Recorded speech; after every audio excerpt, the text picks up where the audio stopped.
La princesse et le petit pois. Il était une fois un jeune homme très beau, extrêmement riche et très bien élevé. C'était un prince très gentil, et dans le château de ses parents, il vivait heureux et sans souci. Un jour, lorsqu'il pensa être assez grand, il se dit qu'il lui fallait trouver et épouser une princesse, mais une vraie princesse. Comme il avait beaucoup d'argent, il se mit à voyager pour la trouver. Et c'est vrai qu'il rencontra bien des femmes, toutes belles et raffinées, mais il y avait toujours quelque chose qui n'allait pas. Tantôt le nez n'était pas droit, tantôt les pieds sentaient mauvais, tantôt la peau était rugueuse, et pire encore, certaines étaient parfaitement idiotes.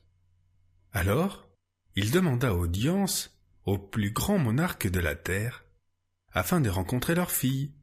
Dans leur somptueux château, se dit-il, il y aurait forcément la princesse dont il rêvait. Certes, c'étaient bien des princesses, car leur père et leur mère étaient des rois et des reines. Mais très difficile la tâche d'estimer, au-delà des apparences, si elles étaient d'authentiques princesses. Alors, après avoir fait le tour du monde entier, il rentra chez ses parents rempli de doutes. La princesse qu'il recherchait, existait-elle vraiment? Son cœur était fort triste, car il aurait tant voulu la trouver tout de suite. Le temps passa. Un soir, par un temps affreux, tandis que les éclairs zébraient le ciel noir et le tonnerre roulait de ses grondements menaçants, on frappa à la porte du château. Le vieux roi, son père, alla ouvrir en personne. Quelle ne fut pas sa surprise de voir qui était là? C'était une princesse! Enfin, du moins, c'est ce qu'elle prétendait. C'est vrai, reconnut-il, que malgré la pluie et ses vêtements tout abîmés, elle paraissait si belle. On aurait dit un petit soleil radieux dans cette nuit sombre. Charmé, il s'inclina et l'invita d'un geste de la main à entrer.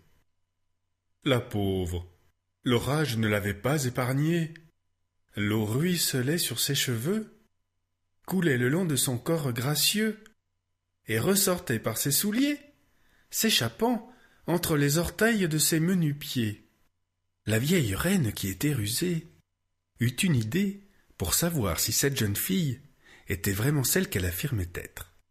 Alors, en cachette, elle alla dans la chambre à coucher des amis de passage, retira les draps et le matelas, puis plaça sur le sommier, au milieu du lit, un petit pois, minuscule pois, qu'elle recouvrit ensuite en refaisant le lit. Mais avant de terminer, elle s'arrêta un instant pour réfléchir. Elle pensa songeuse.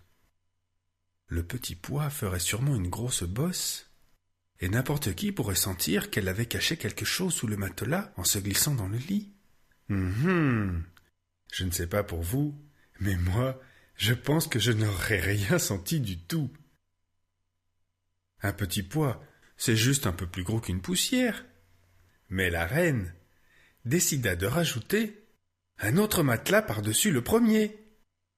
Et considérant que cela ne serait sans doute pas encore assez, elle en ajouta un autre, puis un autre, et encore un autre.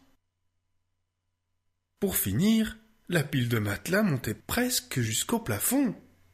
Eh bien, cela ne lui suffisait point encore. Jugeant que ce n'était pas assez, elle ajouta encore par-dessus 20 couvertures remplies de plumes d'oie. C'est là-dessus que la princesse devrait coucher cette nuit-là.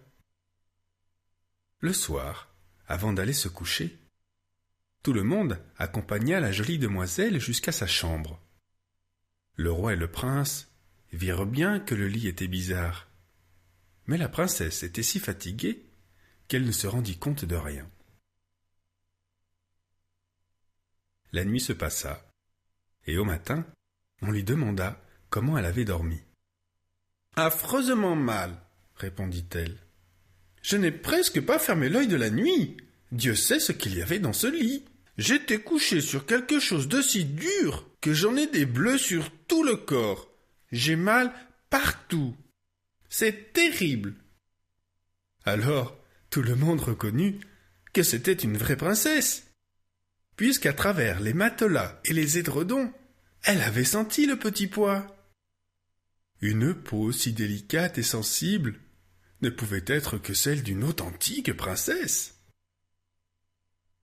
Le prince la prit donc pour femme, enfin sûr d'avoir trouvé sa vraie princesse. Alors, les enfants, mesdames et messieurs, si un jour, lorsque vous visiterez un château, vous voyez dans une vitrine aux côtés d'objets d'art précieux un tout petit pois dans un écrin de soie, sachez que vous êtes dans la maison de l'histoire que je viens de vous raconter. Car, pour la mémoire de ce merveilleux jour, le prince a demandé à ce que le petit pois soit bien conservé.